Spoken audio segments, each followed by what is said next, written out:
Don't I know you, sir? Don't believe so. I haven't been here in many years. Name's Silas Greaves. Silas Greaves? The bounty hunter? Used to be. What are you doing here in Abilene? Just passing through. Got a little business to take care of. Well, sir, it would be an honor if you would allow me to buy you a beer. Hell, son, it would be my honor to drink it. I'm Molly. Howdy. I'm Dwight. That's Jack and Steve. Ben's behind the bar. Oh, I bet you got some great stories. A couple. Any of them true? Jack, be nice. A few. What about your shootout with Henry Plummer's gang in Bannock, Montana? Is that where you started as a bounty hunter? That's what it says in this here dime novel. Don't believe everything you read in them dime novels, boy. First man I hunted was back when I was riding with Billy the Kid. You knew Billy the Kid? Damn right. That scrawny son of a bitch had no fear. Wouldn't back down for nobody. I heard he collected the 10 stars off any crooked lawmen who crossed him. It was a war, boy. The Lincoln County War. And Billy promised his regulators would take the life of every bastard who helped bushwhack John Tunstall. Kid had a big chip on his shoulder and a hair-trigger temper. Made him dangerous as hell.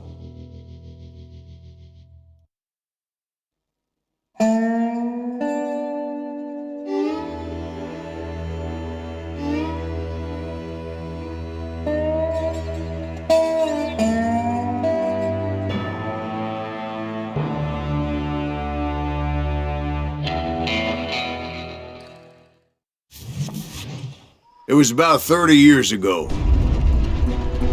Billy was hiding out in an abandoned farm near Stinking Springs. I threw in with the kid because the man I had sworn vengeance on was riding with Billy's enemies. But before I tell you why I want that sumbitch dead, let me tell you what happened that day. I was heading back to the hideout when suddenly I had this funny feeling. Funny, ha-ha? No, Steve. The other kind of funny.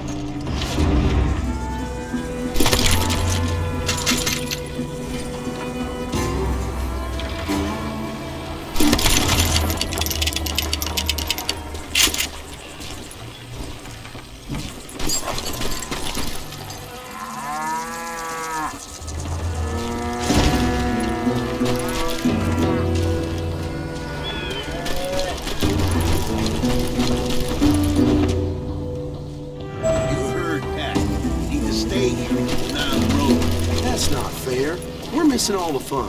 I knew those two morons would never let me through. I had no choice.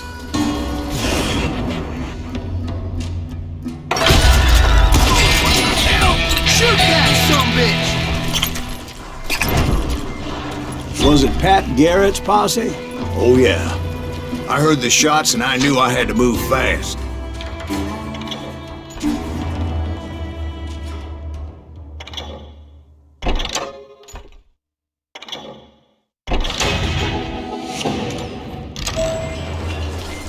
Garrett and his army of deputies had surrounded the entire homestead.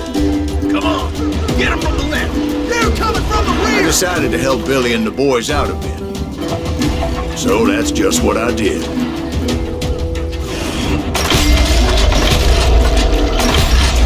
As the governor of New Mexico was paying for the kid's apprehension, Garrett was able to hire every gun hand in Lincoln County. Hey, we have one behind us. Stay on it. Cover fire.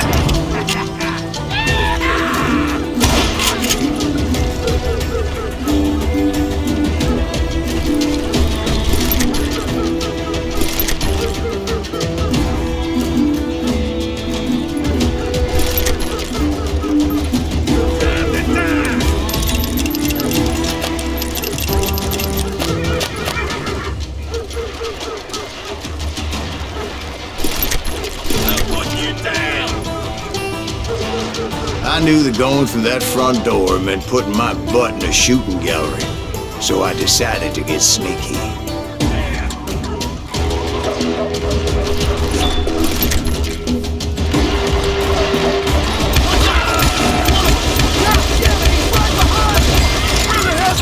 Garrett's men were running around like a bunch of chickens with their heads cut off. These son of bitches running.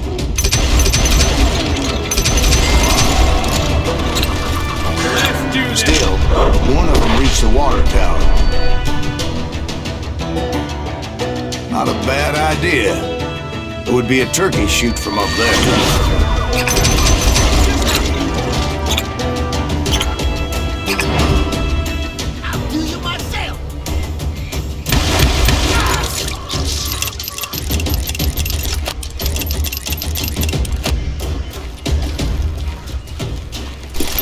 Luckily, these shooters Garrett hired weren't the sharpest tools in the shed.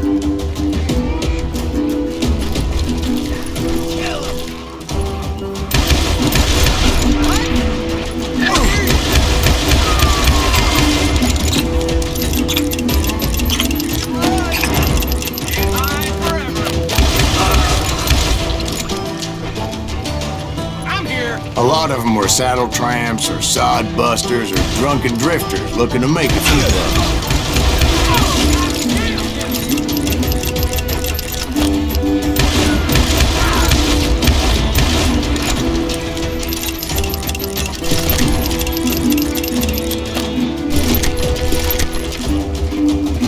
Then, I heard a friendly voice yelling at me from the window.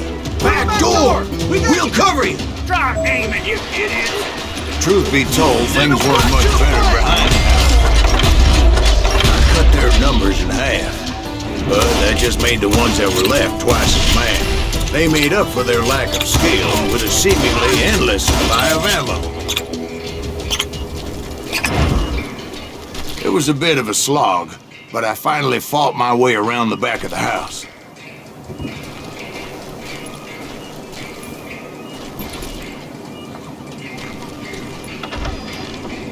And like that, I was inside, none the worse for wear. I passed Dirty Dave. Deader than a rat in a trap. And upstairs I found Billy and Charlie Beaudry. How about that? Huh? You like that?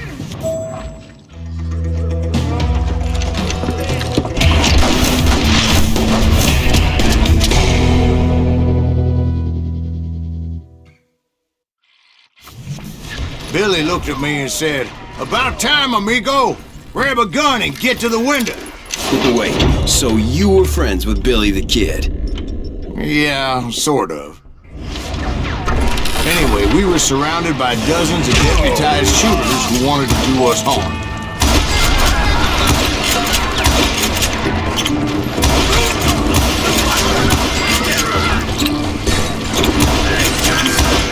Keep this up all day.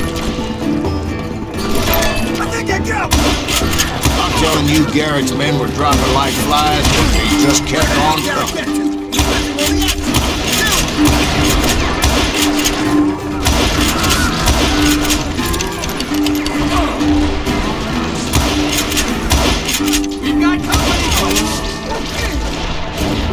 That's when Charlie got hit. "They're catching us in a crossfire," shouted Billy.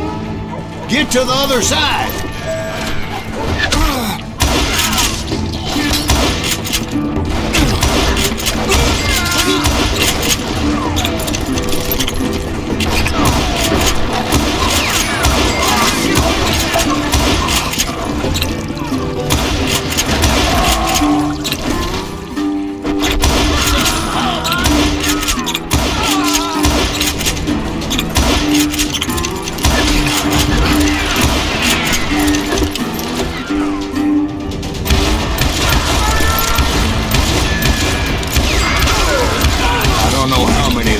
Suckers I personally put down, but it was pretty clear, even to Billy, that maybe discretion was the better part of valor. What's that mean? It means that it was time to cut and run. "They got a Gatling," Billy shouted. "Get the horses and bring them round back. I'll draw their attention." He directed that order at me, and I thought, why the hell do I have to do it? But I went anyway. Dumbass that I was back then.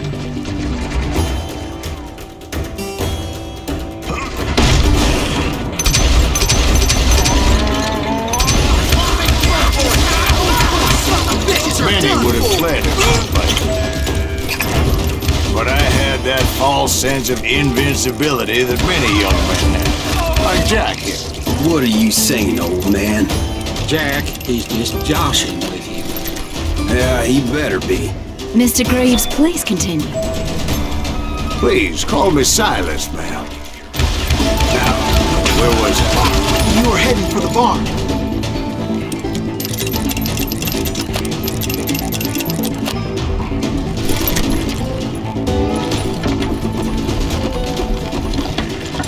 Gonna scalp your ass.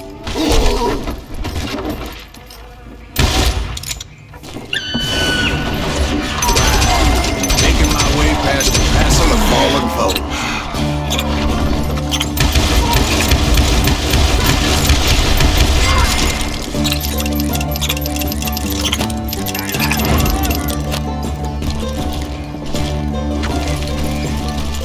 Sounds like Garrett hired a whole regiment of hired guns.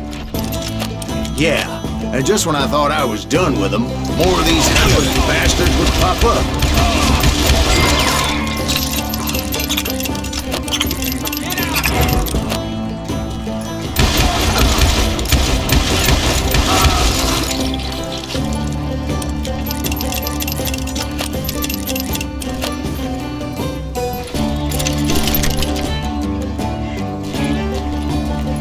Finally, I had the stables within my reach.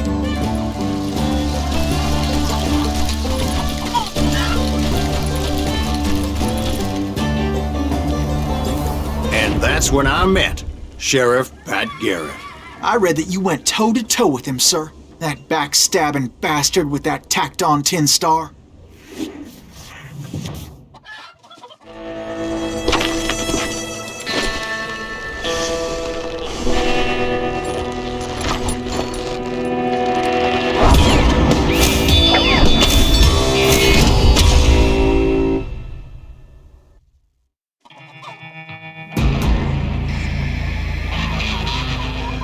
You challenged him to a showdown. You read that in a dime novel? It said he showed no fear as he took your measure with eyes like a rattlesnake.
And that you killed him in a fair fight. Is that what that penny dreadful said? No, boy, that ain't what I meant when I said I met Pat Garrett. So let me start again. I finally reached those damn stables.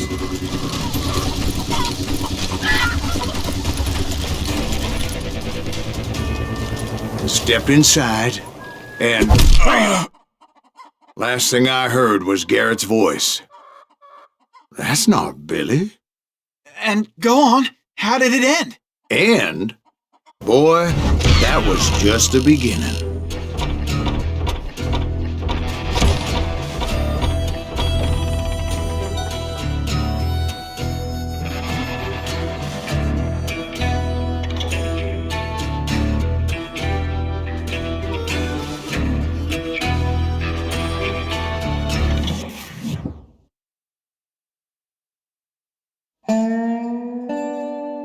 So what happened? Did Garrett arrest you? Yeah, after I came to, the bastard had clocked me with his Colt.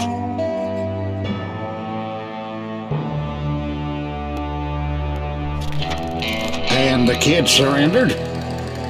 When he realized there was no getting out of there alive. So they locked you up in Lincoln? Indeed they did.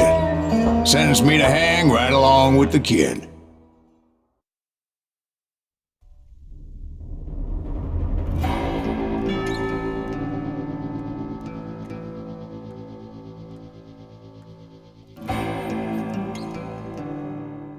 It's important to know that I was only riding with Billy so I could find the bastard I was after.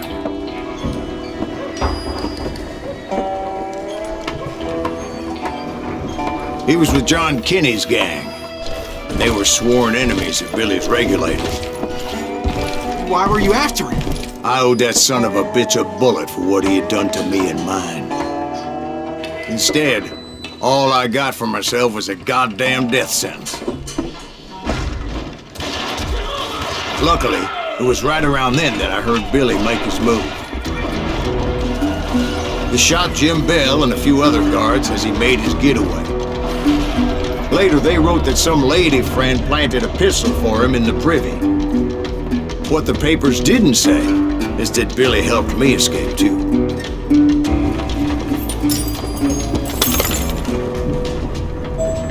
My first order of business was finding a firearm.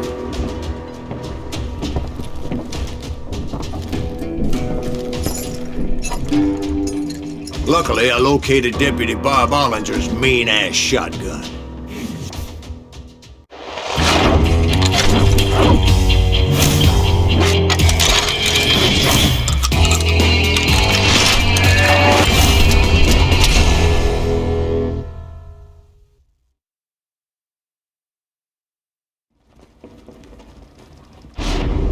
I saw Billy through the window, and he yelled that I should take to the rooftops to make my escape. So I did. Anybody see Billy?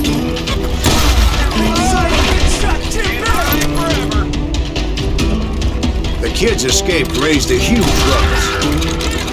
Hell yeah, that scatter gun was like a double-barreled howitzer. It could blow a man clear off his feet. You hardly had to aim the damn thing. Guards were everywhere looking for him. Can't let the kid get away.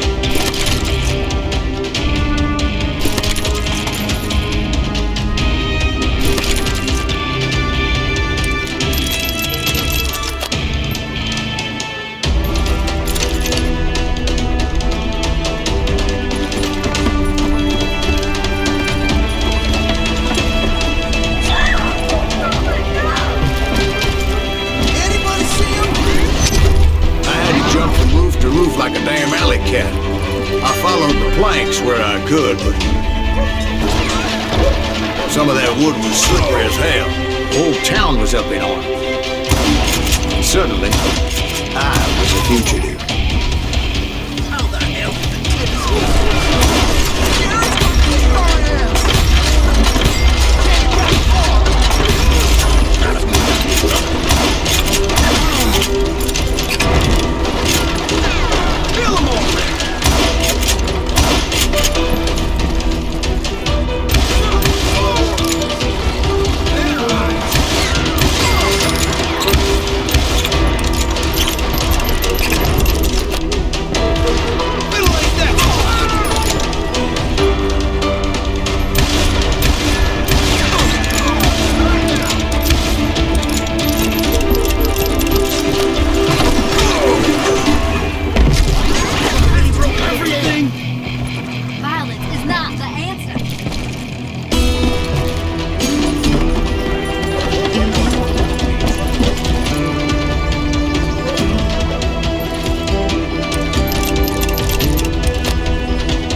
So that bastard you were after, what did he do?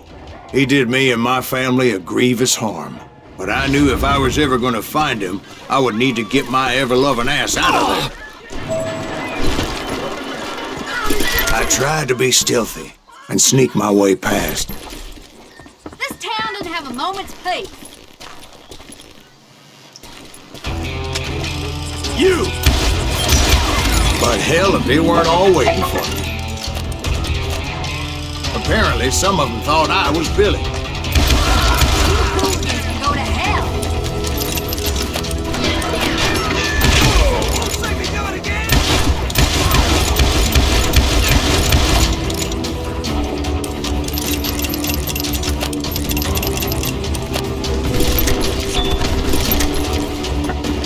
Hey, he's in town somewhere. See, me and the kid shared a certain similarity in build and color. I was just glad I had Deputy Bob's mean-ass shotgun.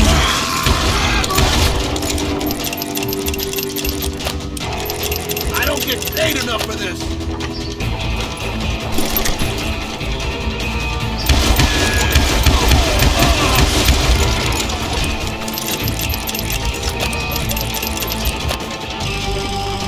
They're shooting in the street.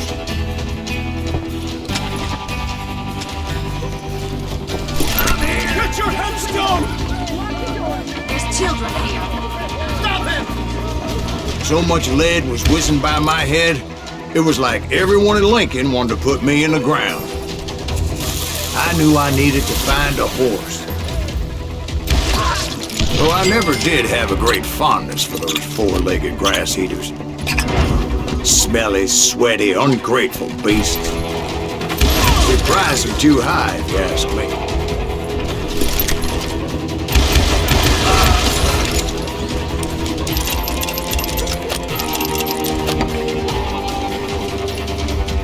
I'm here! You won't get away!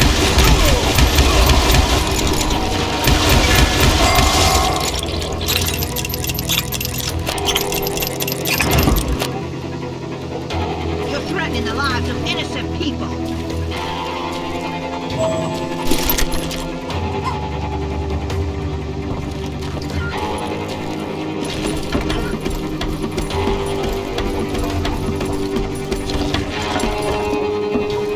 That town's going to hell in a handbag!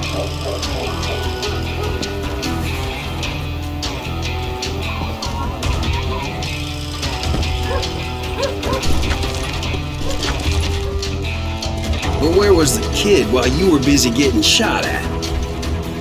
Gone. And that's when it occurred to me why Billy set me free.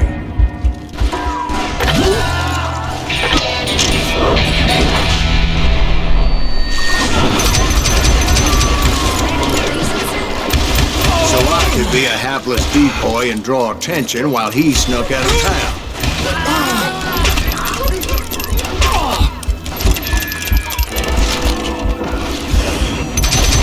I knew if I made it out of there in one piece, no one would put a price on my life. Because everybody in Lincoln would be dead? No. They all thought I was Billy. And all that blame would fall on him. Meanwhile, Deputy Bob Ollinger was organizing a posse to put me down. He was already a mean son of a bitch, but he was doubly pissed that I stole his mean-ass shotgun. Anyway, it was me or them, and the only way forward led me straight to perdition. But the cards were dealt, and I had no choice but to play them.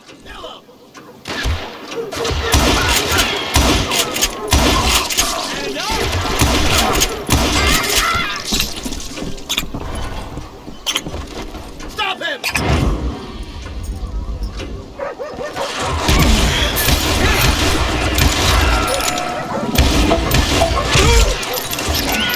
Surrender yourself!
Finally, I found what I was looking for. The stables on the edge of town. I guess Billy saved your ass, taking out Bob Ollinger the way he did. Billy didn't kill Bob. Well, sure he did. He dispatched him right after he shot Deputy Bell. No, sir. Because Bob came right up behind me, angry as hell that Billy had lit out. "Hello, Bob," I said. "I think you better let me go." And he says, "I don't think so, boy. Not with my shotgun." So we stood there in the middle of the street, eyeball to eyeball. He intended to kill me, and I knew I had no choice but to defend myself.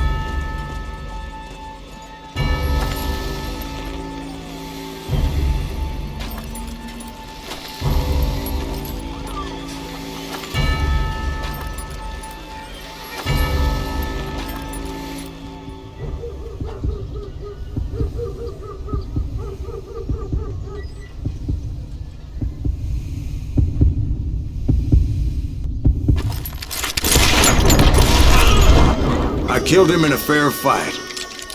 Everybody saw I had no damn choice. Well, Lincoln got a mite depopulated that day. Pat Garrett gunned down Billy 3 months later, so his escape was all for naught anyway.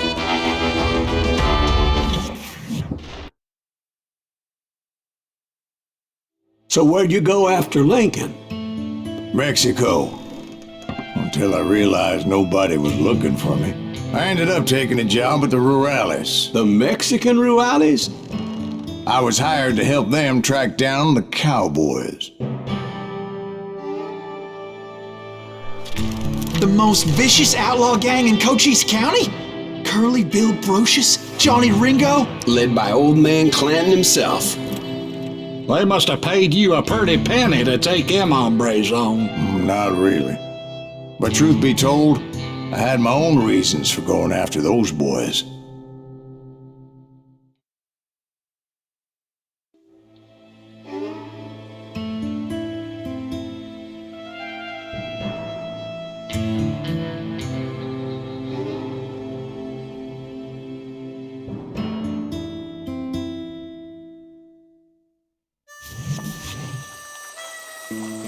So was the bastard you were after now riding with the cowboys? Roscoe Bob Bryant was his name. Oh. But no, this time it was a different bastard I was after. The aforementioned Mr. Ringo. And yes, he was working for old man Clanton.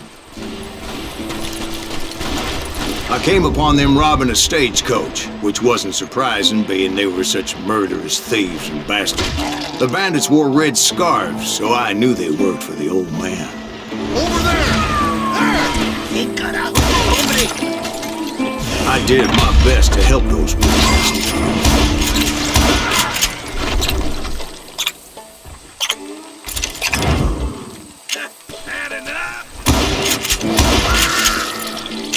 Moments later, the attackers were dead. and I checked the stagecoach to see how many passengers were still breathing.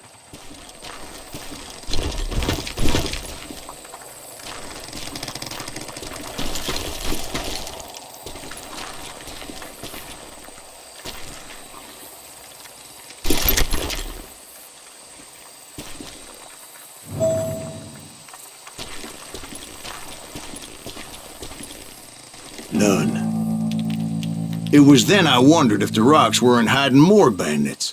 Was that all of them? Or did I just hit the rear guard? I quickly got my answer. They attacked from on high like Apaches often did. They would appear in great numbers from above and rain down lead on their hapless enemies' heads, making use of the high ground and whatever else they had. Yep, the Apaches always appeared out of nowhere, and there never seemed to be an end to it. Hold on. Were you attacked by Apaches? What happened to the cowboys? Did I say they were Apaches? I said Clanton's cowboys attacked me Apache style. I was in a pitched battle, but I was holding my own against an overwhelming enemy force. See, at the time, I was still pretty green, but often blunder into regrettable situations. But I just kept shooting at anything I could see up in those damn rocks. I didn't see Ringo, but I knew he was with the cowboys. He and Roscoe Bob had done me a dreadful wrong, and I was determined to have my revenge. To get to Ringo, I knew I'd have to fight my way past these other assholes first. Unfortunately, I was running out of ammo. Another perfect example of my relative inexperience as a hunter of men. I immediately knew that a tactical retreat was called for, as my vengeful fury was much less impressive without the bullets to back it up.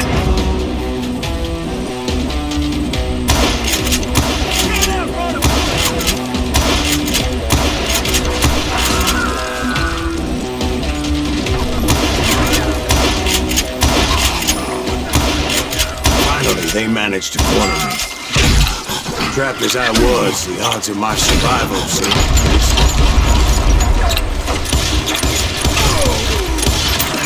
Luckily, serendipity was on my side as I suddenly spotted a way out of my predicament.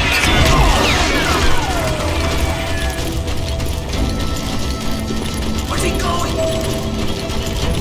I ran ahead as if the devil himself was after me. Bullets were whizzing by my ears, but I wasn't about to roll over and die. I just kept running like there was no tomorrow. Because there wouldn't be if Clanton and his men caught up with me. As I was scurrying around those caves, I thought, what was I thinking? Going up against a gang like this?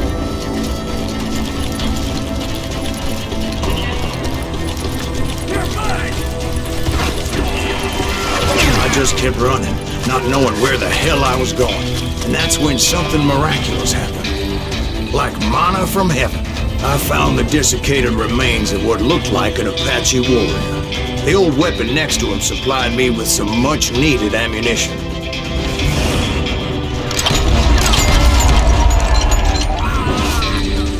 That Masterson once told me it was more important to be lucky than good, and he would know.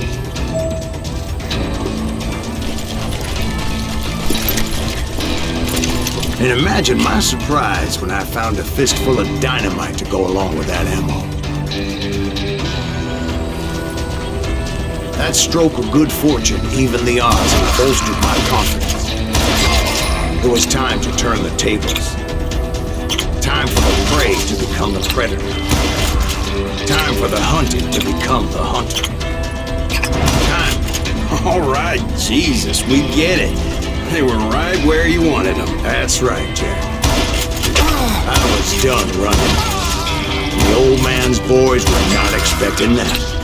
No, sir. I came at them like a wildcat. My fury knew no bounds.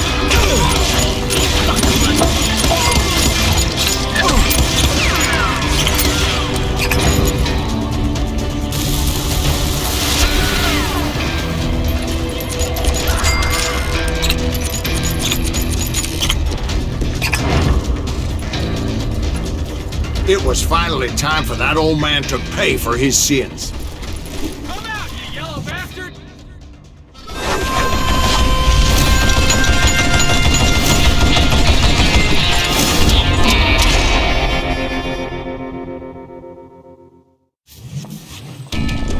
I yelled out at the top of my lungs, "Clanton, I'm coming for you!" A little stealth might have made more sense, to be perfectly honest. Because that old fool had a Gatling gun and enough bullets to last him till kingdom come. But I knew I could not let that deter me. Not if I was to find and kill Ringo. I needed to get that old man off that gun.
Most everyone thought it was the Ruales who had come up against him in Guadalupe Canyon, but it was just me.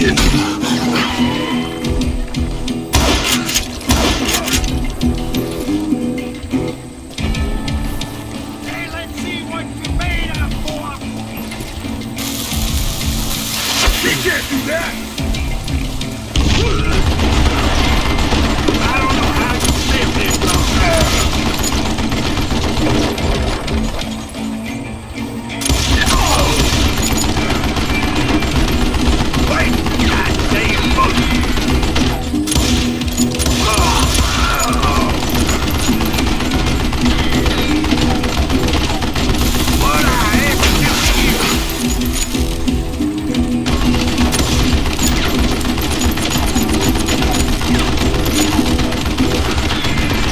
You did that!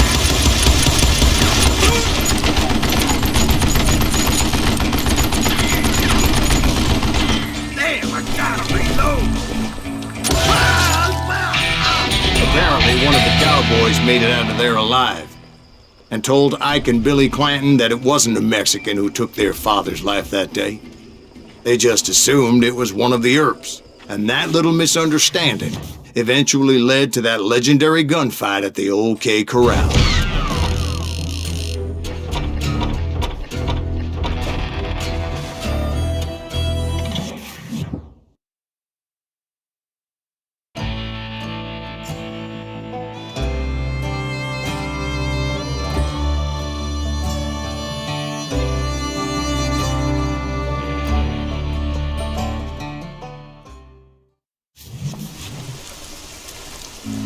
A few weeks after that dust-up at the OK Corral, I was still after Johnny Ringo. I had tracked him and the cowboys to their hideout at a sawmill, and they were loaded for bear.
What exactly did Johnny Ringo do to piss you off?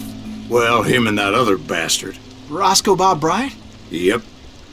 They both deserve to die, and I promise I'll tell you why.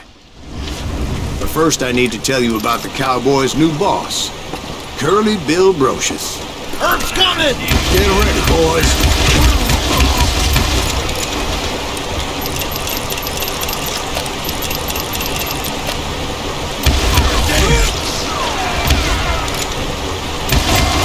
Curly Bill took charge of the Cowboys upon the old man's demise, and after that gunfight at the OK Corral, the Clantons wanted revenge. Send him to hell! So they murdered Morgan Earp and grievously wounded his older brother, Virgil. God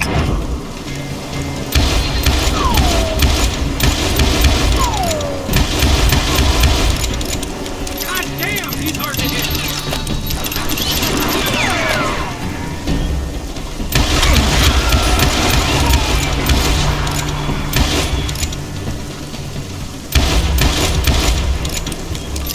Shoot him!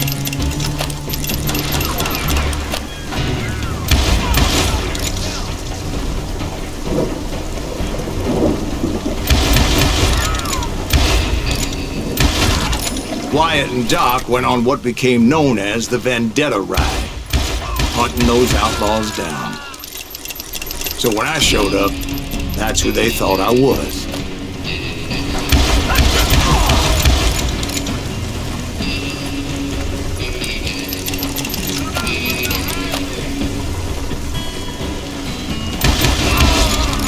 I got a bullet with your name on it, boy!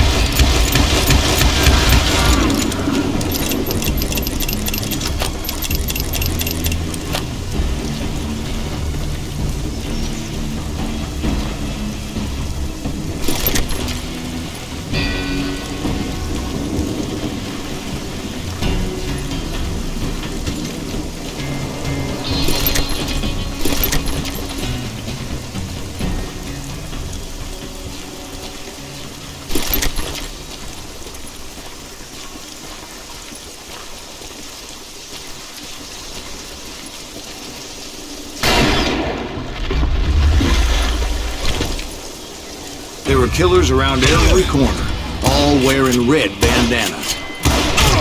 That's how the Cowboys identified each other, and I was beginning to wish I had one myself.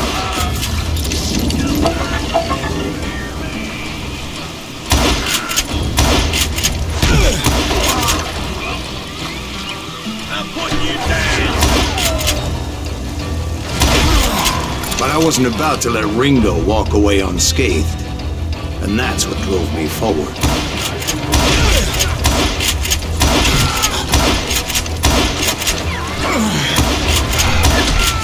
They say that Ringo was infernally fast. I hardly saw anyone faster, boy. Certainly not Wyatt Earp. That man was all hat and no cap.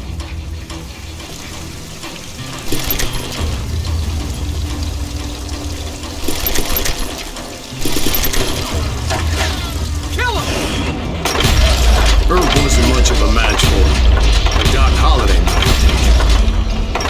That Lunger should have kept his nose out of it. They never charged anyone for the murder of Morgan Earp. But everybody knew that Curly shot him in the back. That was common knowledge. Yeah, maybe so. But Ringo had nothing to do with it. He was just being loyal to a friend. Is that what you call it? Being loyal? Well, to get to that loyal friend, I had to pass by some buzzsaws as big as a man.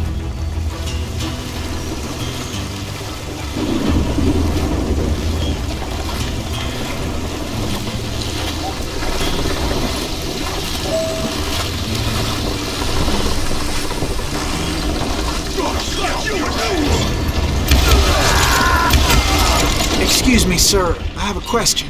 What's that, Dwight? After old man Clanton died, why didn't his son take over the Cowboys? Because Ike Clanton was dumber than a box of rocks and a yellow belly to boot.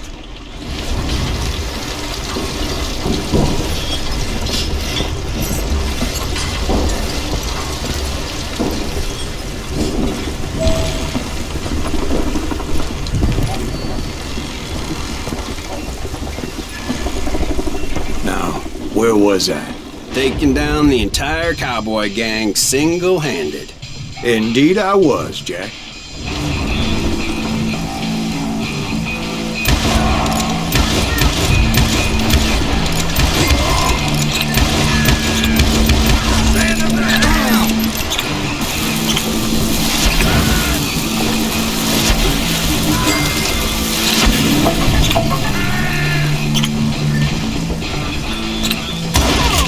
Though it wasn't easy, as those boys had good cover.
Smoke that sumbitch!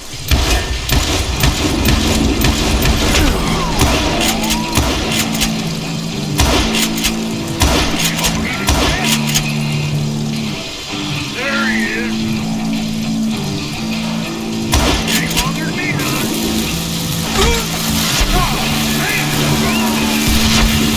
Boy, you are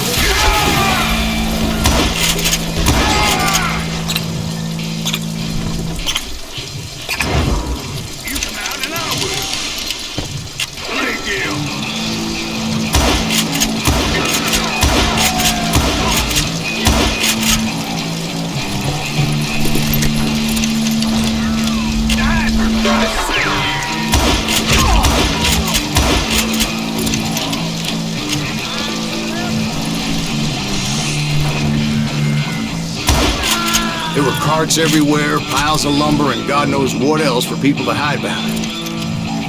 That really was one hell of a sawmill. Quite an impressive operation.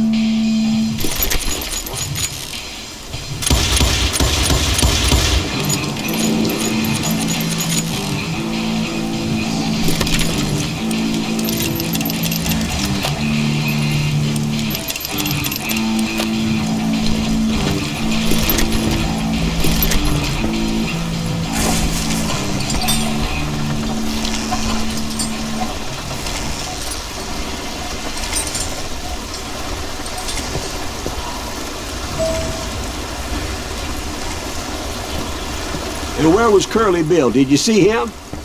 I'm about to get to that, Ben. Patience. I'm painting a picture here. There was this beautiful waterfall and a crystal clear stream that led to a verdant valley that was truly... Consider your picture painted. What happened next? Well, finally the bastards that were still alive made a last stand.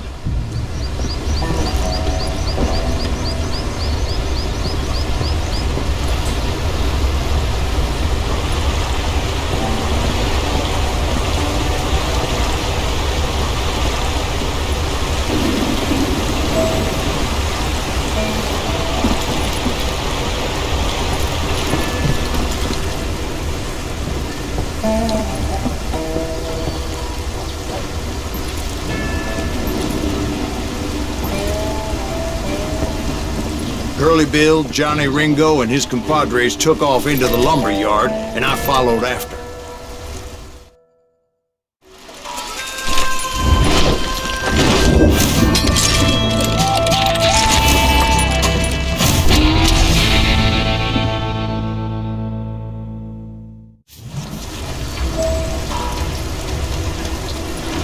saying they ran. Cowardice was not in Ringo nor Curly Bill's nature. No, sir. I never said they were running scared. They just wanted me out in the open. Time to dance together!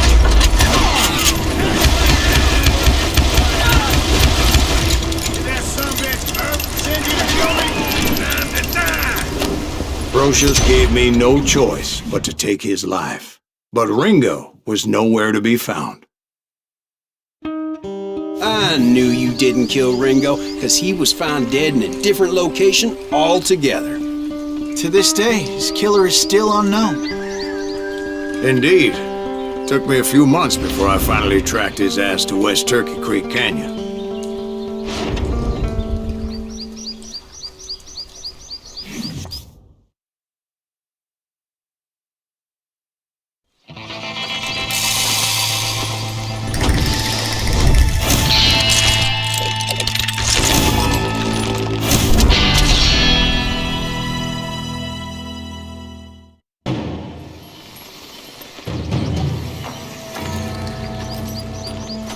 That's incredible, sir. I always thought that Doc Holliday was the one that killed him.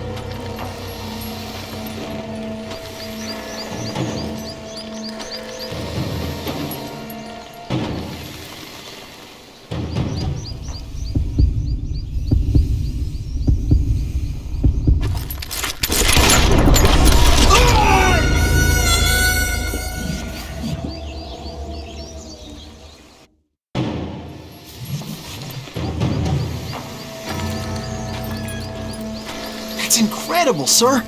I always thought that Doc Holliday was the one that killed him.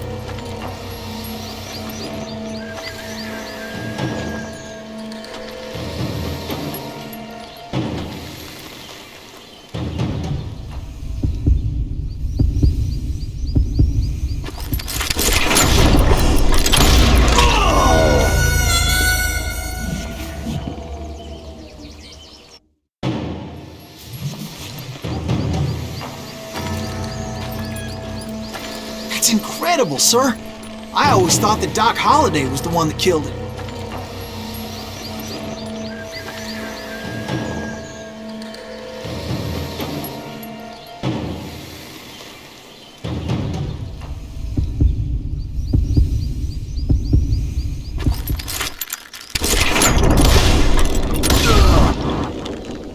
Sorry I had to ruin the legend for you, boy. But the legend ain't always true. Doc Holliday had nothing to do with the death of Johnny Ringo.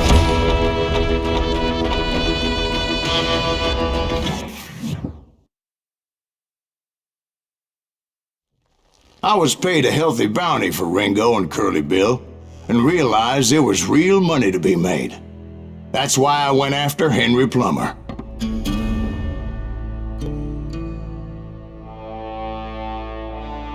Now, wasn't he the sheriff who augmented his income by shaking down miners and robbing gold shipments? That's the one. Oh yeah, I remember him. He ran that gang of thieving outlaws called the Innocents. So it's true that you went toe-to-toe with him? Indeed I did, son. Indeed I did.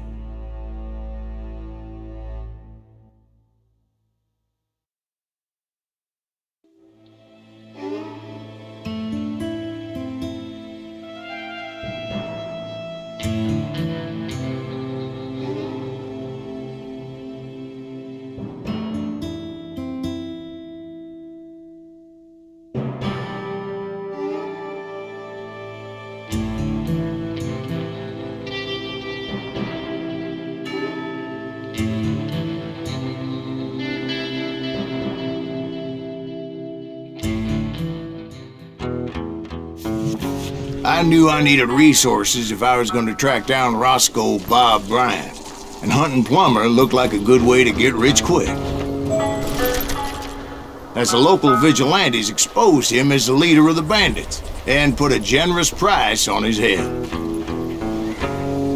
Plummer rallied his gang to plunder one last gold mine before making their escape, and that's where I thought I'd find him.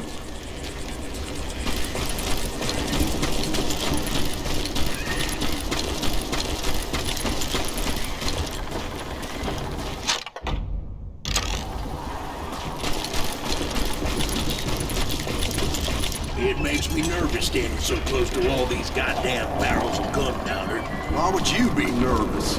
No one has the cojones to come after us. As long as you don't light up a cigar, we're fine. Besides, George is up there on the rocks with our My late father pointed out to me more than once. God made men, and Samuel Colt made them equal.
I knew that dynamite wasn't mine, so I decided the polite thing would be to return it. It was the biggest gold rush since Sutter's Mill in '48. Unfortunately, prospectors weren't the only ones drawn to those riches. There were thieves and killers, robbing travelers and hijacking gold shippers. Like those that ran with Plummer. Some were just regular folks I knew from town, drawn by greed and easy pickings. Charlie Crow, the blacksmith. James, who worked in the stable. Sam and Jeremiah Barber, the butcher's son. Ordinary citizens who lived a double life. Stealing and thieving and murdering their neighbors.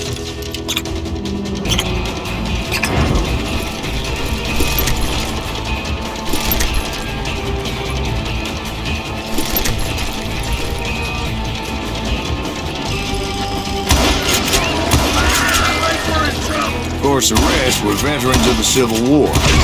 Stone-cold killers trained on the bloody fields of Shiloh and Antietam.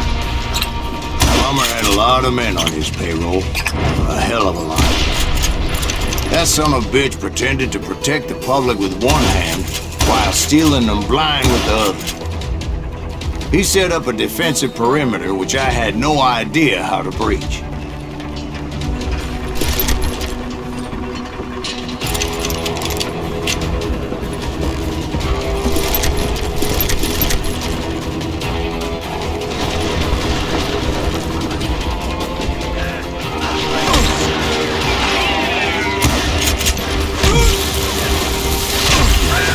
Daddy had lived to see Alfred Nobel's explosive invention, my guess is he would have told Samuel Colt to kiss his ass.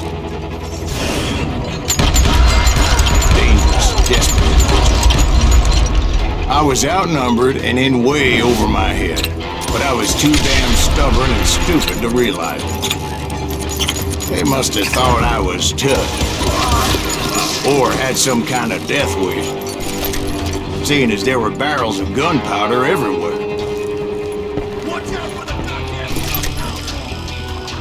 I thought I was some kind of hero.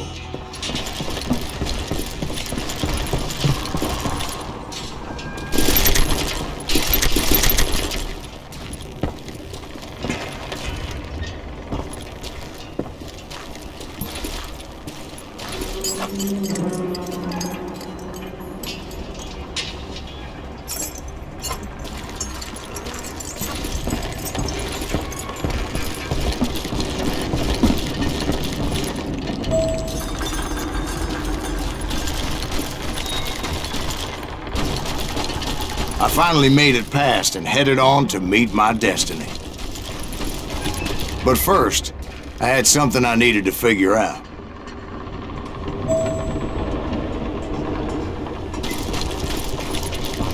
I had a few ideas on how to get into that mine, but once I made my decision, I knew there was no turning back. So my first thought was to enter the nearest mine portal. I saw an entrance. Made sense. It was the quickest way in, but that also made it more dangerous, as there would undoubtedly be enemy pickets posted along the way.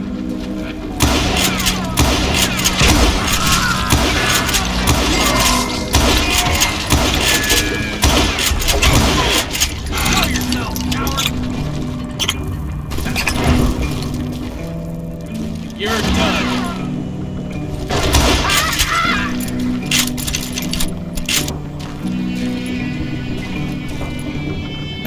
Besides, once you enter a mine like that, it's easy to get all turned around. And that confusing maze of corridors wouldn't even be the worst of it.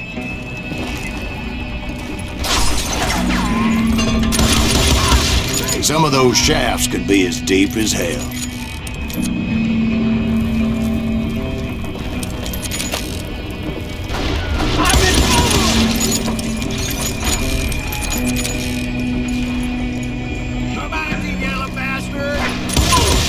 A single stumble or misstep can easily end in a deadly plunge to oblivion. I'm here. Time to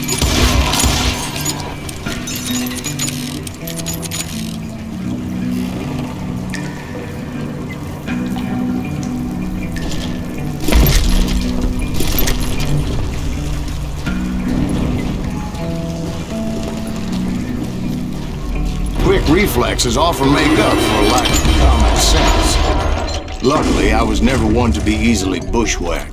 I would just need to be careful not to blow myself to kingdom come.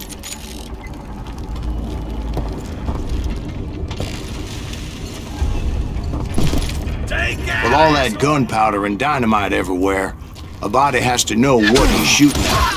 Okay, now you're really pissing me off.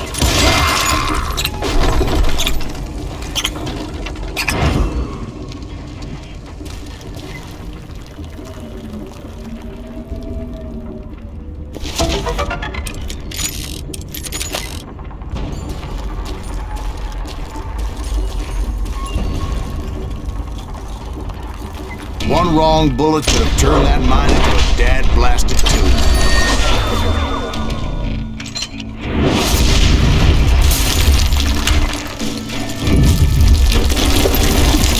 I freely admit that my plan of attack was not just wrong, but clearly indecisive.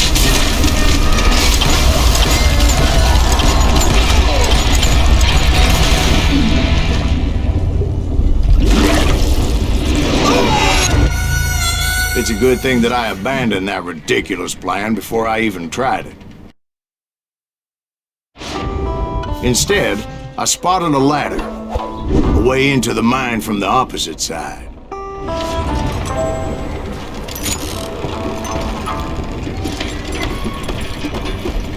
It was a long way around, but that approach seemed more sensible at the time.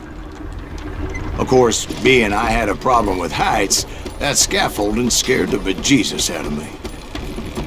Climbing down that ladder required some caution, because even though I had a younger man's reflexes, no man can dodge a damn bullet while climbing down a rickety ladder.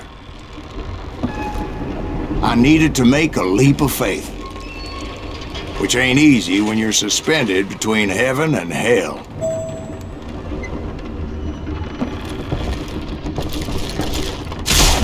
I was determined not to give up, however.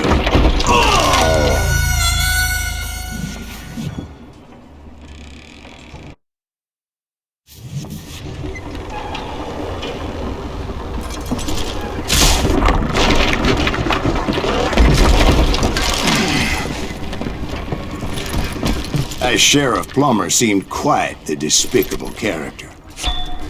When the vigilantes discovered what the sheriff was up to, people were outraged. That 10,000 they put on his head would go a long way to helping me find old Bob. I had made it my mission to settle that score come hell or high water.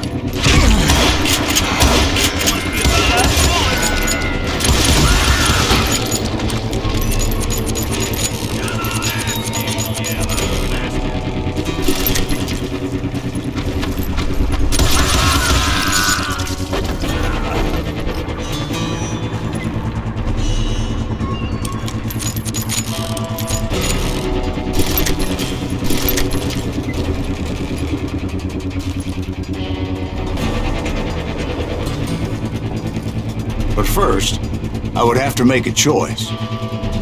Take the elevator or climb the ladder.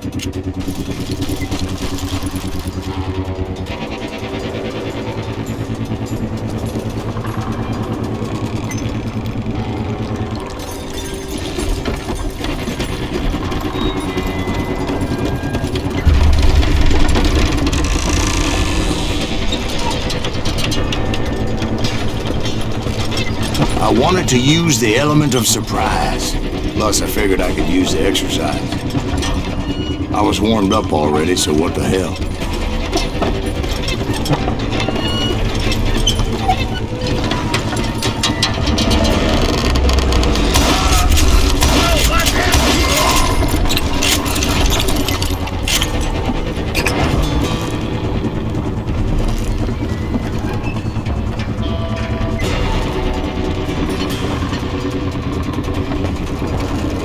Plummer was a mad dog killer, and the people of Nevada City deserved better.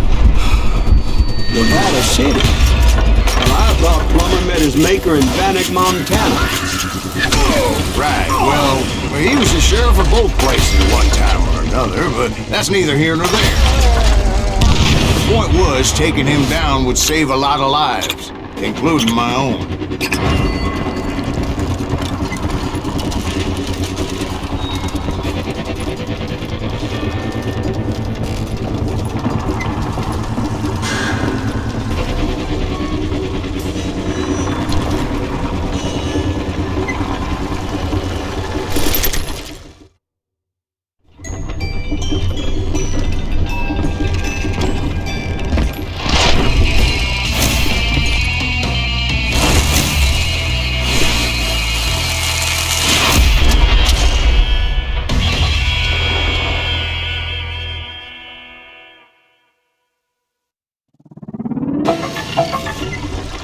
They're gonna need a dustpan to fix this day is just getting worse and worse for you, ain't it?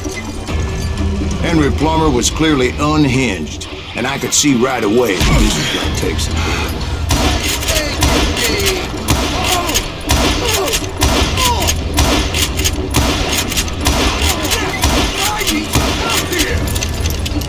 Come on, boys! Take this cocksucker out!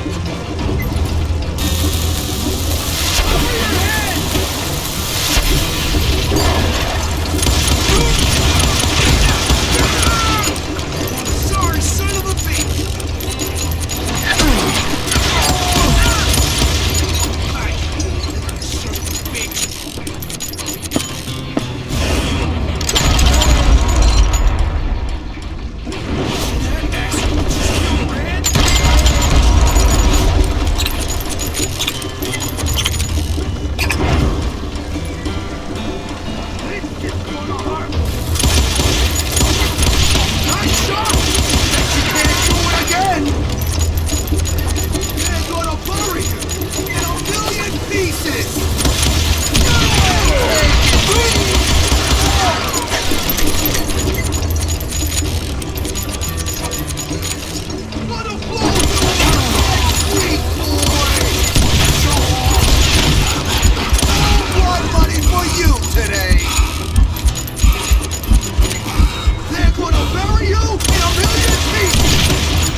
that's how Henry Plummer died. Him and his crew were worth their weight in gold. And now, I was officially a bounty hunter.